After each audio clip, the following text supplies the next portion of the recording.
Cikgu Aisyah Channel. Hai, Assalamualaikum, selamat sejahtera. Terima kasih lagi bersama dengan Cikgu Aisyah Channel dan kita sekarang berada dalam bab 6 tingkatan 4. Tajuk kita ketaksamaan linear dalam dua pemboleh ubah. Bagi tajuk ni sebenarnya dalam kertas XPM dia akan tanya beberapa bahagian. Pertama, mereka akan tanya bagaimana kita boleh membina persamaan daripada penyataan yang telah diberikan. Yang kedua, mereka nak kita bina graf daripada persamaan yang telah kita bina tadi. Kemudian yang ketiga, mereka nak kita lorekkan bahagian graf yang telah kita sediakan tadi.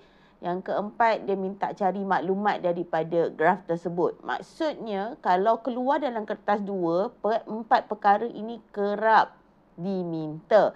Dan apabila kamu tak boleh jawab bahagian membina persamaan, secara automatik dia akan mengganggu kamu menjawab bahagian-bahagian soalan yang lain seperti membina graf, melorekkan graf, mencari data daripada graf. Jadi dalam kelas yang pertama ni, dalam video yang pertama ni, saya lebih berfokus bagaimana membina graf daripada, Masya Allah, membina graf. Bagaimana membina persamaan daripada penyataan yang diberikan. Dan saya juga akan beri sedikit penerangan bagaimana menjawab soalan yang kedua ni yang selalunya keluar dalam kertas 1. Yang mana subtopik yang kedua ni sedikit saja, tak banyak, tapi dia keluar dalam kertas 1 selalunya dalam video ni. Jadi basically saya sentuh 2 subtopik lah yang ringan. Dalam video yang seterusnya, saya terus akan masuk bagaimana kita nak jawab soalan yang penuh yang selalu keluar dalam kertas 2. Okey, jom kita tengok mukadimah bagi tajuk ini dahulu. Bagi soalan yang pertama, macam saya cakapkan, kita belajar untuk membina persamaan daripada pernyataan yang diberikan terlebih dahulu. Okay. Contoh soalan yang saya nyatakan, wakilkan setiap situasi berikut. Saya beri beberapa, saya bagi 3. Saya bagi 3 situasi dalam bentuk ketaksamaan linear dengan menggunakan pemboleh ubah yang diberi. Jadi dalam kes ni, pemboleh ubah yang diberi adalah X dan Y. Jom kita baca situasi yang pertama.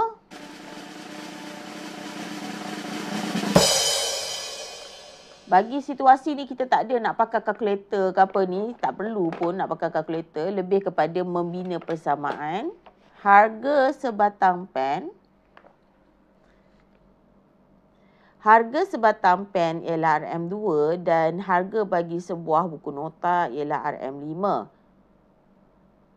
Zah membelanjakan wang kurang daripada RM50 untuk beberapa batang pen dan buku nota.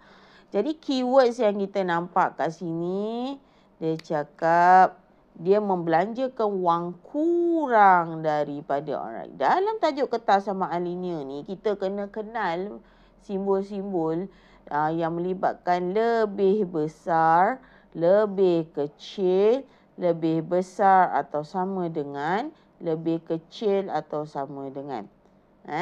Yang ini saya ada tunjuk. Kita tengok ni. Okay, saya tutup sekejap slide ni. Cuba tengok. Itu adalah tanda-tanda yang selalu kita jumpa dengan keywords-keywords yang penting yang selalu kita jumpa dalam tajuk ini. Kena mahir dan fahamlah daripada kotak yang saya tunjukkan ini. Okey, kembali balik kepada video yang tadi. Di sini kita tengok dia minta dia beli harga sebatang pen RM2 dan harga bagi sebuah buku nota ialah RM5. Jadi, dia suruh kita wakilkan hal ini, situasi ini dalam persamaan algebra. Dua pen. Pen maksudnya X. Jadi, 2X. Dan operasi tambah. Harga bagi sebuah buku. Buku kita adalah Y. Kita tak tahu dia beli berapa banyak buku. Tapi satu buku RM5. Tapi dia beli Y lah. Unknown punya number. Tak tahu berapa banyak buku nota. Yang mana dia dapat kena spend kurang daripada 50. Inilah dia. Inilah wakil bentuk ketaksamaan linear. Sebab dia kata kurang daripada, saya guna simbol kurang daripada sebab dia guna perkataan dan, jadi saya tambah. Dan dia kata RM2 batang pen. Pen kita apa? X. Dan dia kata buku nota kita RM5. Buku nota apa? Y. Jadi 5Y. Kurang daripada 50. Okey, baik. Jom kita tengok situasi yang kedua. Baiklah, situasi kedua ceritanya begini. Harga seekor ayam ialah RM7 dan sekilo ikan ialah RM6 pada suatu hari tertentu. Puan Zalifah membayar kurang daripada 35 untuk beli ayam dan ikan pada hari tersebut. Jadi, sama sahaja. Sama macam tadi. Cuba buat sekejap. Yang tengok video ni cuba buat sekejap.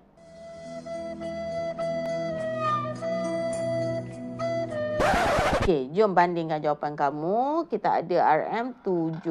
7 apa? 7 ayam. Maksudnya 7X.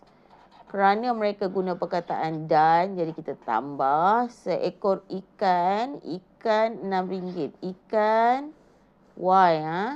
6Y. Kurang daripada 35. Inilah dia persamaan dia. Sama kan? Sama dengan kamu? Alright. Kalau sama, good job. Buat lagi latihan. Sebab dia ada banyak jenis tau. Okay, kita tengok contoh yang ketiga. Ini adalah contoh situasi ketiga. Semasa sambutan hari usahawan, kelas sains menjual satu set kuih kari pap dengan harga RM1.50 dan sebungkus nasi lemak dengan harga RM1.20 untuk mendapatkan keuntungan minimum. Jumlah jualan pada hari tersebut perlu lebih daripada atau sama dengan RM75. Jadi pemboleh ubah dia kata X kari pap, Y nasi lemak. Jom kita bina. Kita punya ni RM1 kari pap. RM1.50. Jadi kari pap mana kari pap? X RM1.50. Dan sebungkus nasi lemak RM1.20. Berapa? Dengan lebih daripada atau sama dengan. Lebih daripada atau sama dengan. Berapa? 75. Inilah persamaan dia. Tapi selalunya kita bina graf, kita tak cadang guna perpuluhan ni. Kita kena, orang kata, jadikan dia dalam nombor bulat. Senang kalau kita nak bina graf. Jadi kalau nak jadi nombor bulat, ni 1.5. RM1.50 janganlah ambil 1.50, ambil 1.5 sudah. Kita kena darab 2 lah. Tujuan kita darab 2 ni kita tak nak dalam... tujuan kita darab 2 ni sebab kita tak nak kita punya persamaan tu dalam bentuk perpuluhan. Sebab nanti kalau kita nak bina graf jadi susah. Kan? Sebab ada perpuluhan semua. Jadi kita darab 2. Jadi yang ini saya dapat... ni kalau saya darab 2 pun masih lagi... perpuluhan kan. Kita kena check. Kalau saya darab 2 RM1.50, memang darab 2 jadi RM3. Jadi saya tak boleh darab 2 sebab ini kalau darab 2 pun masih lagi dalam RM2.40, masih lagi perpuluhan. Kita darab 10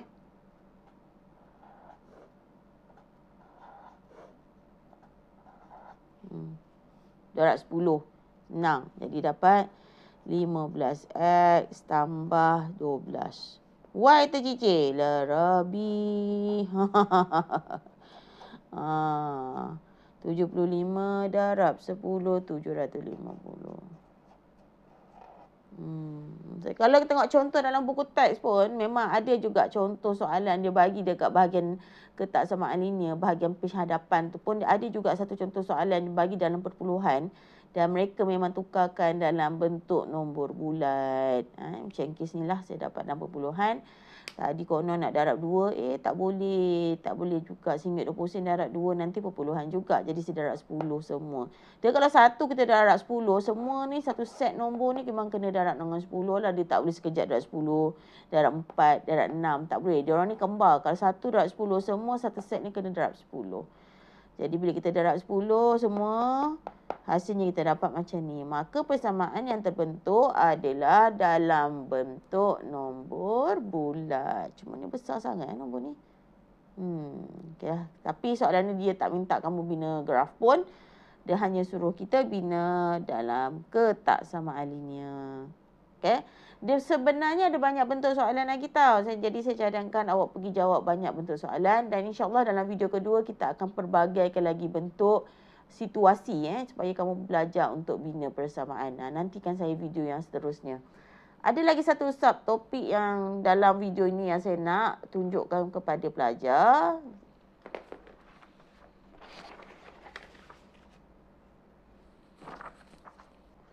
Baiklah, ini subtopik yang ini. Tanpa melukis graf garis lurus, selesaikan yang berikut. Tentukan sama ada titik berikut memuaskan persamaan ini atau ini. Bagi persamaan ini, dia beri kita 3 koordinat. Dan kita dikehendaki tentukan sama ada koordinat ini berada pada garis lurus ini atau ini. Dan ini selalunya soalan selalunya. Memang keluar dekat dalam kertas 1. Kalau melukis graf semua-semua tu selalunya keluar dalam kertas 2. Jom kita tengok macam mana nak jawab soalan yang jenis macam ni.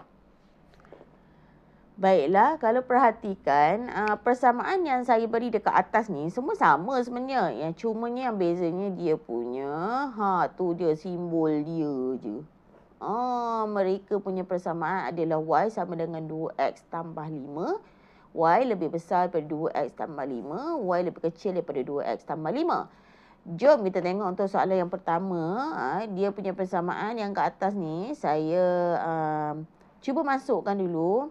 Y 2X tambah 5. Persamaan tu saya abaikan terlebih dahulu. Jadi saya tulis sini X, sini Y. Jadi kita masukkan nilai Y saya 1, 2, X saya tambah 5. 1, 2 darab 2, 4, tambah 5, 9. Tu kira manual je lah awak. Asyik semua rely kat kalkulator kan. Kita cuba kira manual, laju sikit otak kita. Jadi 1 dengan 9. 1 ni lebih kecil daripada 9. Lebih kecil daripada 9. Jadi 1 lebih kecil daripada 9, maka persamaan yang memuaskan ialah simbol ini sebab dia lebih kecil. Ni sama, Pak. Jadi kita guna persamaan ni lah. Jadi persamaan bagi koordinat A ni, dia maka, saya tulis macam ni lah. Maka titik koordinat 21 ni memuaskan simbol yang ni. Y lebih kecil daripada 2X tambah 5. Macam tu. Okey, boleh. Kita tengok yang ni pula. Pakai merah, pakai biru pula lah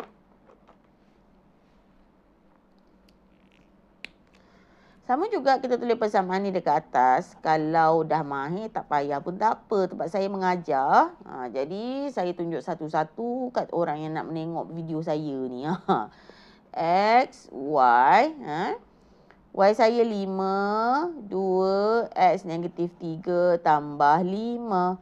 5, 2 darab negatif 3, negatif 6 tambah 5.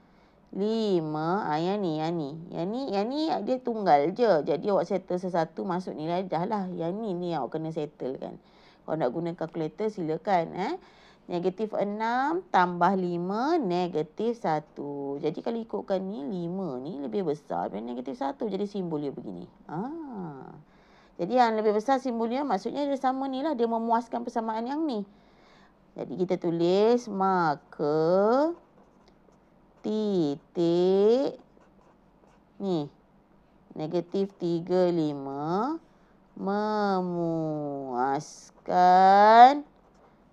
persamaan mana? Persamaan yang ni lah. Y lebih besar daripada 2X tambah 5. Boleh? Beres. Boleh Seterusnya yang C ni pun sama je metod. Maksud ni lah, sebab tu saya kata selalu keluar dekat kertas 1. Sebab dia bagi kita pilihan jawapan. Dia suruhlah kita buat yang mana yang betul. Kita tengok pula C ni. Sama juga saya buat macam ni. 2X tambah 5. Asingkan. Persamaan ni tak payah tulis dalam tengah. X, Y. Y kita 7. X ni kita masuk dekat X.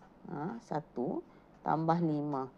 7 ni salin balik. 2 darab 1, 2 tambah 5. 7. Sini 2 tambah 5, 7. 7 dengan 7 sama dengan. Jadi yang sama dengan ni dia memuaskan persamaan ni. Jadi kita tulis maka titik 17 memuaskan Y sama dengan 2X tambah 5. Tada! Beres. Ini subtopik yang video pertama lah sebagai mukadimah. Dia selalu keluar kat kertas 1. Senang je masukkan nilai. Tengoklah yang mana sesuai dengan persamaan hasil pada kamu sediakan jawapan tu. Lebih kecil ke, lebih besar ke, sama dengan. Dan pilihlah jawapan yang betul. Yang tadi kita buat persamaan daripada situasi yang telah diberi. Macam saya kata, untuk video kedua lebih berat sikit. Kita akan belajar membina persamaan, membina graf, melurikkan dan mencari maklumat daripada graf. Nantikan video saya yang kedua. InsyaAllah doakan saya diberi kesempatan untuk buat video tersebut. Jangan lupa ulang kaji video ini. Nak buka banyak-banyak kali pun boleh.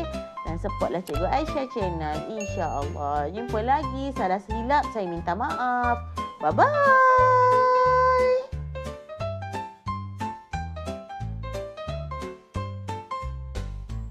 Cikgu Aisyah Channel.